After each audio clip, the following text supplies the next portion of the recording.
स्वागत है।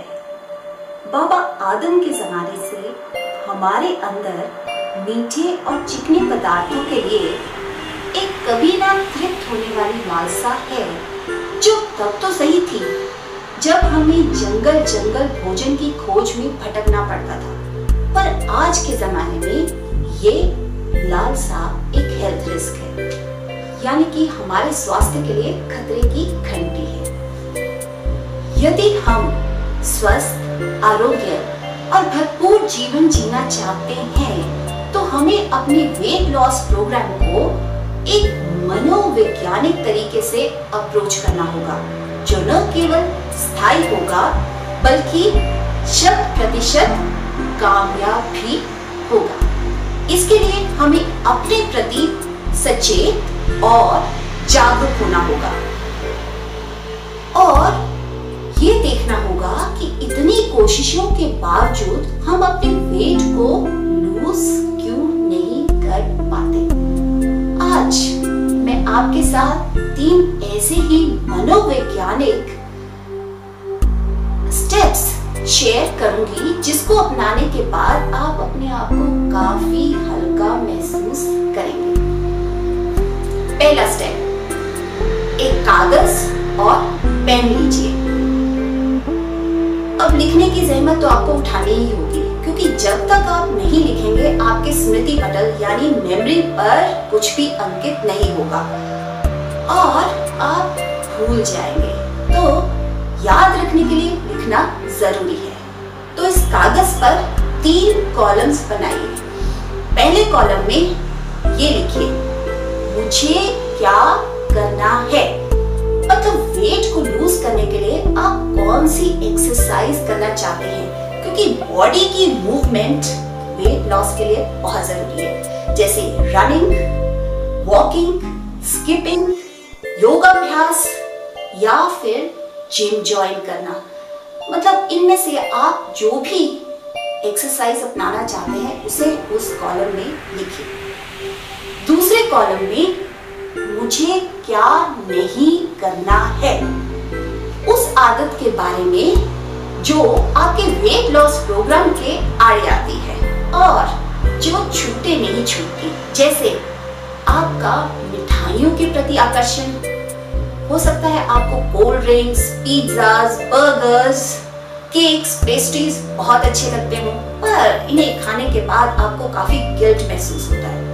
आप बाहर खाने के आदी हो और कुछ नहीं तो घंटों टीवी के सामने सोफे पर बैठे रहते हैं। तो ऐसी आदत आप जो छोड़ना चाहते हैं उसे उस कॉलम में लिखिए। तीसरे कॉलम में मुझे क्या चाहिए। अब आप वेट लूज क्यों करना चाहते हैं? आप अपने आप को कोई इमेज में देखते हैं, एक स्वस्थ इमेज में, या अपने आप को किसी पसंदीदा कपड़ों में देखते हैं, या आप चाहते हैं कि आपकी बॉडी भी फला एक्टर या एक्ट्रेस की तरह बिल्डअप हो जाए। इस सब को जब आप कागज पर उतार लेंगे तो वेट लॉस प्रोग्राम का गोल आपके सामने काफी क्लियर हो जाएगा। और याद रखिए, आपको इस पेपर को बार बार रेफर करना होगा। सेकंड स्टेप, अक्सर हम अपने मन पर बहुत विश्वास कर लेते हैं, कुछ ओवर कॉन्फिडेंट हो जाते हैं। जब ऐसा करते हैं तो हम वेट लूज नहीं कर पाते। ऐसा देखा गया है कि जो लोग ऐसा सोचते हैं वो ऐसी दावतों और महफिलों में जा बैठते हैं जहां पर खाना पीना सर्व होता है। अपने आसपास भी खाने पीने की वस्तुओं को बिखेरे रहते हैं। अब जब मन के सामने इतनी सारी टेम्पटेशंस होंगी तो मन भी क्या करेगा। इसलिए अपने ऊपर नियंत्रण रखिए, रोक लगाइए और खाने पीने की वस्तुओं के आगे पीछे मत मंडराइए। तीसरा स्टेप, अपने मन के अंदर झांकिए।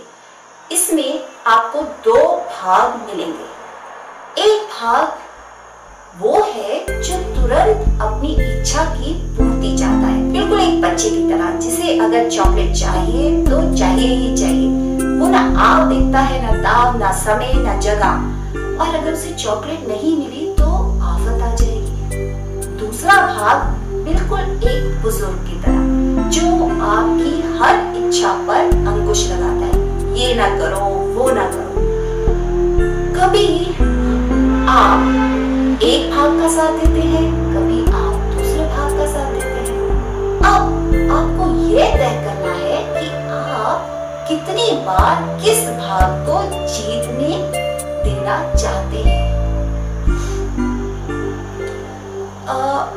इसमें आपको फर्स्ट वाले स्टेप को बार बार रेफर करना होगा कि आप कहीं अपने गोल से आगे जा रहे हैं या पीछे जा रहे हैं। हाँ, एक बात, मोबाइल पर टेक्स्ट करते समय या जब आप काफी गमगीन हो, दुखी हो, या बहुत खुश हो, या बोर्ड फील कर रहे हो, या थके हुए हो, उस समय खाने का ऑर्डर मत कीजिए। आप निश्चित तौर पर ज्यादा या गलत खाएंगे।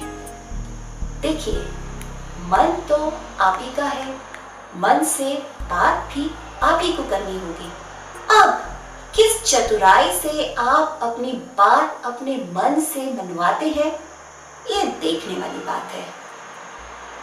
फिर मिलते हैं टेक चार्ज।